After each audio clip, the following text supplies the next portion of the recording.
শুরু হোক সঠিক খবরের সাথে। সকালের প্রতিটি মুহূর্ত থাকুক তথ্য বিশ্লেষণ আর বিশ্বাসযোগ্য সংবাদ। এশিয়ান টাইমসের নতুন অনুষ্ঠান প্রভাতী দৈনিক।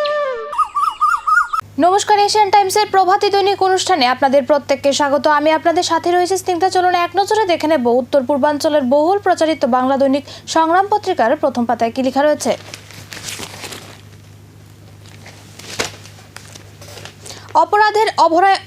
অপরাধের অভয়ারণ্য ত্রিপুরার শান্তিনিকেতন। শিক্ষার পবিত্র আঙ্গিনাকে যখন রাতারাতি কোটি কোটি টাকার অবৈধ লেনদেন, কেলেঙ্কারি আর অপরাধের অভয়ারণ্যে পরিণত করা হয়, তখন সমাজের মেরুদণ্ড ভেঙে পড়তে বাধ্য হয়। শহরতলি আগরতলার রানীর খামারের বুকে গড়ে ওঠা ত্রিপুরা শান্তিনিকেতন মেডিকেল কলেজ ও হাসপাতাল এখন তেমনি একটি মারাত্মক অপরাধের কেন্দ্রবিন্দুতে পরিণত হয়েছে। 30 বছরের পুঞ্জীভূত উদাসীনতা। 30 বছরেরও বেশি সময় ধরে দাঁড়িয়ে থাকা বিশালাকার কংক্রিটের জরাজীর্ণ কাঠামো দূর থেকে দেখলে মনে হবে আধুনিক জল সরবরাহ ব্যবস্থার এক উজ্জ্বল নিদর্শন হলেও বাস্তব ঠিক তার উল্টো, যেখানে এক ফোঁটা জলও জোটেনি তৃষ্ণার্ত মানুষের কপালে, অথচ মাথার উপর 24 ঘন্টা ঝুলছে মৃত্যুর পরোয়ানা। এসিপিও ছাড়া অচল পুলিশ। এসিপিও নির্ভর হয়ে পড়েছে রাজ্যের আরক্ষা দপ্তরের যানবাহন ব্যবস্থা। রাজ্য আরক্ষা দপ্তরের যানবাহন থাকলেও পর্যাপ্ত চালক নেই। কার্যত রাজ্য পুলিশের যানবাহনগুলিকে সচল করে রেখেছেন শুধুমাত্র এসিপিওরাই। হেভিওয়েট মন্ত্রী নেতাদের শহরেও রাতে মেলে না জরুরি ওষুধ। ত্রিপুরার অন্যতম গুরুত্বপূর্ণ শহর উদয়পুরের প্রাণকেন্দ্রে অবস্থিত ত্রিপুরা সুন্দরী মহকুমা হাসপাতালের চিকিৎসা সেবা নিয়ে সাধারণ মানুষের ক্ষোভ দিন দিন তীব্র হয়ে উঠছে। প্রাণ বাঁচালেন বিধায়িকা। আগরতলা থেকে তেলিয়ামুড়া ফেরার পথে বড় দুর্ঘটনার হাত থেকে রক্ষা পেলেন তেলিয়ামুড়ার বিধায়িকা তথা রাজ্য বিধানসভার মুখ্য সচেতক কল্যাণী সাহা রায়। জালে 25 বস্তা বার্মিজ সিগারেট। ভারত বাংলাদেশ সীমান্ত সংলগ্ন এলাকায় বিপুল পরিমাণ বার্মিজ সিগারেট উদ্ধারকে কেন্দ্র করে চাঞ্চল্য ছড়িয়েছে। চণ্ডীপুর বিধানসভার সমরুর মুখ এলাকার গভীর জঙ্গল থেকে 25 বস্তা অবৈধ বার্মিজ সিগারেট উদ্ধার করেছে পুলিশ। ইরানের সঙ্গে শান্তি চুক্তি সম্পন্ন খুলছে হরমুজ। বারুদের গন্ধ পেরিয়ে অবশেষে শান্তি ফিরল মধ্যপ্রাচ্যে। গত 3.5 মাস ধরে বন্ধ থাকার পর অবশেষে খুলতে চলেছে বিশ্বের তৈল ধমনী হরমুজ। রবিবার রাতে মার্কিন প্রেসিডেন্ট ডোনাল্ড ট্রাম্প জানালেন ইরানের সঙ্গে তাদের শান্তি চুক্তি সম্পন্ন হয়েছে। কন্যা সন্তানদের উন্নয়ন মানে পরিবারের উন্নয়ন, বললেন মুখ্যমন্ত্রী। প্রধানমন্ত্রী নরেন্দ্র মোদীর অন্যতম লক্ষ্য ও কাজ হলো দেশের কন্যা সন্তান ও মহিলাদের শিক্ষা, আর্থিকভাবে স্বাবলম্বী করা সহ সমাজের প্রতি স্তরে এগিয়ে নিয়ে যাওয়া। প্রধানমন্ত্রী বলেন, মহিলাদের উন্নয়ন না হলে দেশের প্রকৃত উন্নয়ন সম্ভব নয়। প্রাকৃতিক কৃষি ভবিষ্যতের পথ রতন। টেকসই কৃষি ব্যবস্থা গড়ে তোলা, মাটির স্বাস্থ্য রক্ষা এবং কৃষকদের আয় বৃদ্ধির লক্ষ্যে পশ্চিম ত্রিপুরা জেলার ডুকলি কৃষি মহকুমার অধীন আড়ালিয়া কমিউনিটি হলে সোমবার অনুষ্ঠিত হল একদিন ব্যাপী জেলা স্তরের প্রাকৃতিক কৃষি কর্মশালা।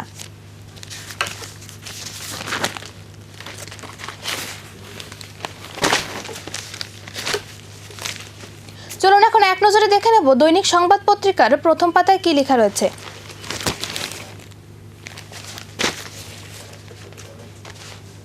দিল্লি প্রবেশে বাধা তারেকের উপদেষ্টাকে বাড়ছে জলঘোলা। বাংলাদেশের প্রধানমন্ত্রী তারেক রহমানের উপদেষ্টাকে দিল্লিতে প্রবেশ বাধার ঘটনায় জল খোলা হচ্ছে।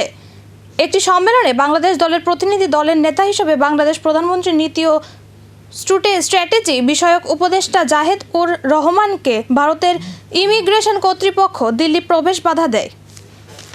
বগি বাড়ানোর দাবিতে জিরানিয়ায় রেল অবরোধ।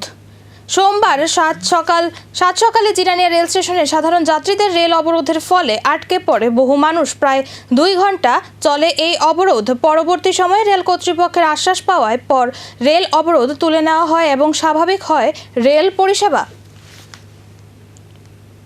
822 ভোটের দলে 20 সাংসদের আশ্রয়।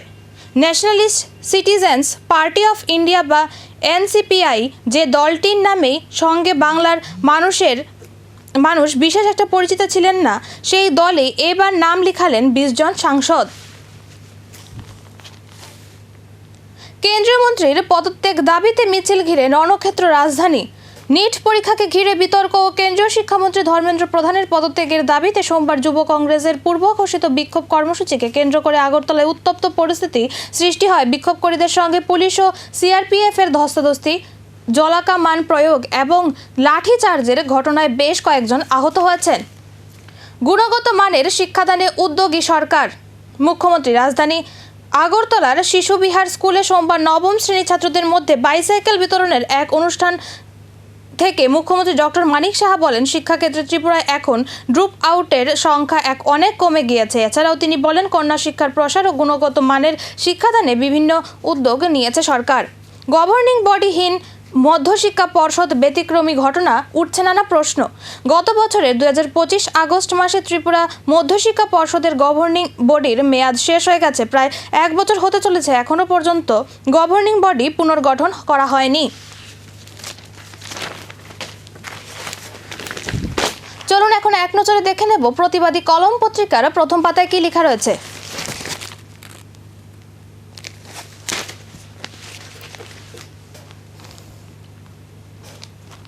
$51,784 পদ ফাঁকা, বেকারের হাহাকার। রাজ্যের বেকারদের সামনে আবারও উঠে এলো চমকে দেওয়া এক পরিসংখ্যান। ত্রিপুরা সরকারের বিভিন্ন দপ্তরে শূন্য পদের সংখ্যা দাঁড়িয়েছে 51,784, অথচ নিয়োগের গতি কার্যত শূন্যের কাছাকাছি। ককরোচ পার্টি নয়, কংগ্রেস রাজ্যে বৃহত্তম ডিজিটাল দল। যেভাবে পৃথিবীর বৃহত্তম রাজনৈতিক দল বিজেপিকে হারিয়ে দিয়ে ডিজিটাল প্ল্যাটফর্মে তেলেপোকারা এগিয়ে গেছে, যেভাবে তারাই ডিজিটাল আজ সবচেয়ে বড় দল হলো, সেইভাবে না হলেও দলীয় কর্মসূচি এবং মানুষের স্বার্থ সম্বলিত কথা বলে ত্রিপুরা ডিজিটালি 1 নম্বর দল হয়ে গেছে কংগ্রেস।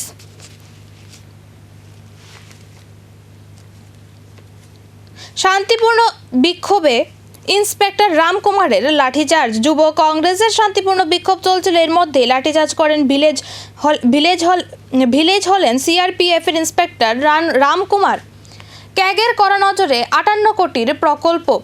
ত্রিপুরায় উন্নয়নের ঢাকঢোল যতই পেটানো হোক না কেন, বাস্তবের মাটিতে সে উন্নয়নের হিসাব নিকাশ নিয়ে এবার বড় প্রশ্ন তুলে দিল দেশের সর্বোচ্চ নিরীক্ষা সংস্থা কন্ট্রোলার অ্যান্ড অডিটর জেনারেল অর্থাৎ সিএজি।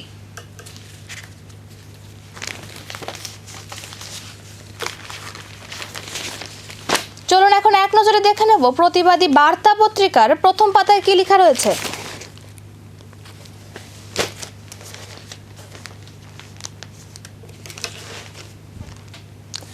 লাল থেকে গেরুয়া, শুধু রং বদল। ত্রিপুরায় রাজনৈতিক পট পরিবর্তন হয়েছে, ক্ষমতার রং বদলেছে, কিন্তু রাজ্য প্রশাসন ও সরকারি ঠিকাদারি ব্যবস্থার অন্দরে শিকড় গড়ে বসা নেগোসিয়েশন বা নিগো সাম্রাজ্যের চরিত্র আজকেও বিন্দুমাত্র বদলায়নি। হাসপাতালে এক চেয়ারে 2 ম্যানেজার, প্রশ্নের মুখে প্রশাসন। রাজ্যের মুখ্যমন্ত্রী প্রশাসনিক স্বচ্ছতা এবং জবাবদিহিতার উপর বারবার জোর দিলেও উদয়পুর ত্রিপুরা সুন্দরী মহকুমা হাসপাতালে ঘটে চলা এক অদ্ভুত প্রশাসনিক কাণ্ড এখন স্বাস্থ্য দপ্তরের কার্যকারিতা নিয়েই বড় প্রশ্ন তুলে দিয়েছে। আধার সংশোধনে চরম দুর্ভোগ, সাধারণ মানুষের পকেট কাটছে দালাল চক্র। দেশের প্রতিটি নাগরিকের জন্য আধার কার্ড একটি অন্যতম গুরুত্বপূর্ণ পরিচয়পত্র। ব্যাংকিং পরিষেবা, সরকারি প্রকল্পের সুবিধা, পেনশন, রেশন, সামাজিক সুরক্ষা প্রকল্প থেকে শুরু করে বিভিন্ন প্রশাসনিক কাজে আধার এখন অপরিহার্য।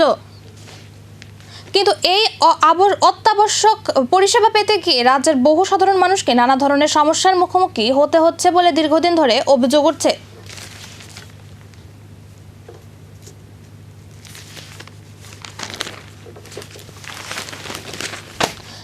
চলুন এখন এক নজরে দেখে নেব রাষ্ট্রীয় কণ্ঠ পত্রিকার প্রথম পাতায় কি লেখা রয়েছে।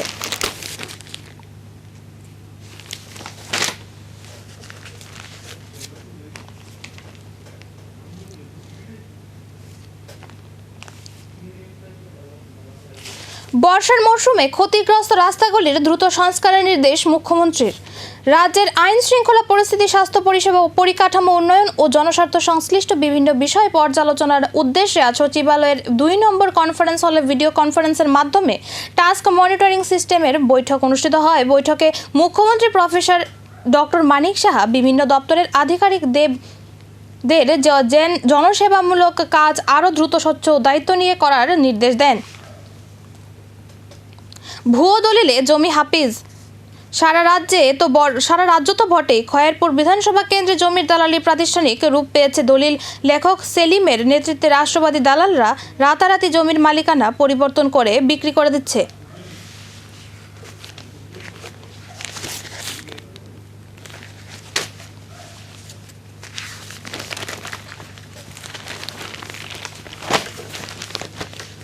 চলুন এখন এক নজরে দেখে নেব আজকের ফুরিয়াদ পত্রিকার প্রথম পাতায় কি লেখা রয়েছে।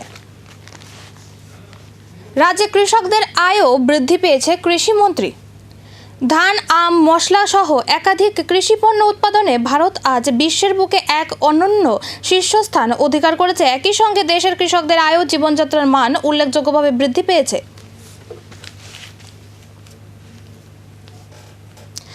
জনস্বার্থে জিরো টলারেন্স, দুর্নীতি, অপরাধ ও বেহাল পরিকাঠামো দ্রুত সংস্কারে মুখ্যমন্ত্রীর কড়া হুঁশিয়ারি। রাজ্যে সাধারণ মানুষের স্বার্থ রক্ষায় এবং প্রশাসনিক কাজে গতি আনতে এবার জিরো টলারেন্স নীতি গ্রহণ করল রাজ্য সরকার। সরকারি ও প্রশাসনিক কাজে কোনো ধরনের ঢিলামি, গড়িমসি বা গাফিলতি বা যে আর বিন্দুমাত্র বরদাস্ত করা হবে না, তা একেবারে দ্ব্যর্থহীন ভাষায় স্পষ্ট করে দিলেন রাজ্যের মুখ্যমন্ত্রী ডক্টর মানিক সাহা। দলে সমাজ বিরোধী কার্যকলাপ বরদাস্ত করা হবে না। অভিষেক। দক্ষিণ জেলা বরাবরই শিক্ষায় দীক্ষায় একটি বিশেষ ভূমিকা রেখে চলেছে। এই জেলা থেকে অনেক প্রতিভা দেশের নাম উজ্জ্বল করেছে। বিজেপি সরকার প্রতিষ্ঠিত হওয়ার পর দক্ষিণ জেলায় বেশ কিছু উন্নয়ন হয়েছে। আগামী দিনেও এই জেলায় অগ্রাধিকার দেওয়া হবে। সোমবার ভারতীয় জনতা পার্টির ত্রিপুরা প্রদেশ সভাপতির দায়িত্ব নেওয়ার পর নবনিযুক্ত সভাপতি তথা মাতাবাড়ি বিধানসভা কেন্দ্রের বিধায়ক অভিষেক দেবরায় প্রথম দক্ষিণ জেলা সদর বিলুনিয়া সফরে এসে নিজের অভিমত ব্যক্ত করেন।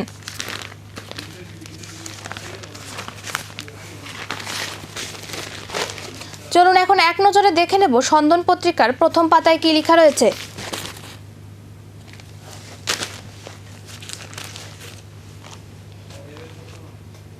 ছাউহীন অঙ্গনওয়াড়ি কেন্দ্র, সংস্কার নেই। কালবৈশাখীর ঝড়ে সোনামুড়া নগর পঞ্চায়েতের ঠাকুরমুড়া 2 নম্বর ওয়ার্ডের স্তোরামানি অঙ্গনওয়াড়ি কেন্দ্রের ঘরের ছাউনি উড়ে যাওয়ার পর থেকে চরম দুরবস্থার মধ্যে চলছে পাঠদান।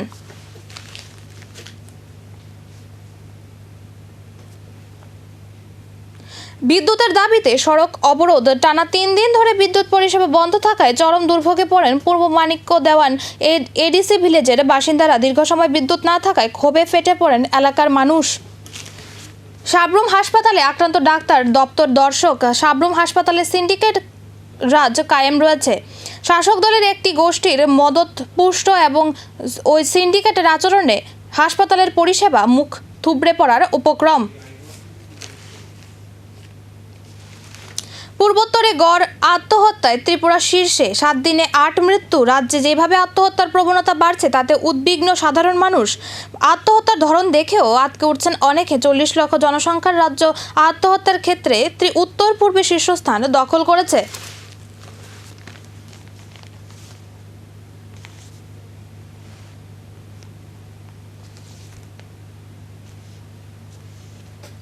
আমাদের অনুষ্ঠান এখানেই শেষ হলো। নমস্কার।